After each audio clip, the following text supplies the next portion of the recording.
சமீபத்தில் நடந்த super singer நிகழ்ச்சியில் சாரா ஸ்ருதி அவர்கள் 3வது பரிசை பெற்றிருந்தாங்க. அதுலேருந்து அவங்களுக்கு 5,00,000 ரூபாய் கிடைத்திருந்தது. இவங்க என்ன சொல்லியிருக்கிறாங்க அவங்க வீட்டாரிடம் அப்படின்னு பார்க்கும் பொழுதும், நிச்சயமாக எனக்கு வந்திருக்க பணத்திலிருந்து இல்லாதவர்களுக்கு ஒரு நேரம் சாப்பாடோ இல்லை மருத்துவ முகாம் அந்த மாதிரி ஏதாவது ஒன்று வச்சோ அவங்களுக்கு உதவி பண்ணணும் அப்படின்றது தான் அவங்களுடைய ஆசையாக இருந்திருக்கு அப்படின்னு வந்து சொல்லியிருக்கிறாங்க. இதனால் எல்லோருமே மிகப்பெரிய அளவில் அவங்கள பாராட்டி வந்திருந்தாங்க.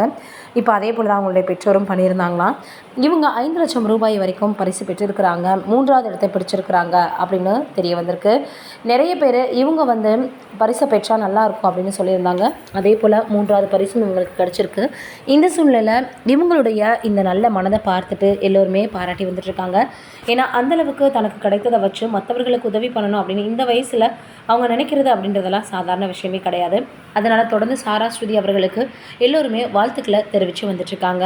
அதே போல் இவங்க மென்மேலும் அவங்களுடைய வாழ்க்கையில் முன்னேறணும் அப்படின்ற மாதிரியாக நிறைய பேர் பாராட்டியும் வந்துட்டுருக்காங்க.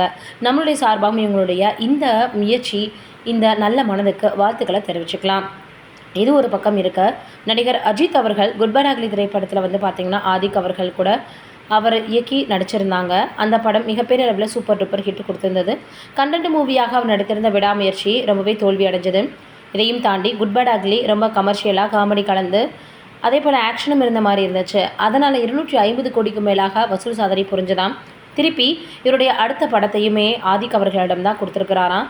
அதனால் இவங்க இருவருடைய காம்போவில் மறுபடியும் ஒரு படம் உருவாக போகுது அப்படின்றது அதிக எதிர்பார்ப்பை அஜித் ரசிகர்களிடையே ஏற்படுத்தி இருக்குது. எப்படி இவங்க படம் எடுக்க போகிறாங்க, எந்த மாதிரி படம் எடுக்க போகிறாங்க அப்படின்னு எல்லோருமே ரொம்பவே மிகப்பெரிய அளவில் வெயிட் பண்ணிகிட்ருக்காங்க. என்ன நடக்க போகுது அப்படின்றத பொறுத்திருந்து பார்க்கலாம்.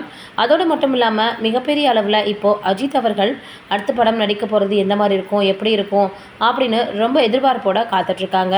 இப்போ இருக்கக்கூடிய சூழ்நிலையில் கதை இருந்தால் மட்டும்தான் படம் நல்லாயிருக்கும். அது யாராக இருந்தாலும் சரி, ஓப்பனாகவே படம் நல்லா இல்லை அப்படின்னு எல்லோருமே பேச ஆரம்பிச்சிடுறாங்க.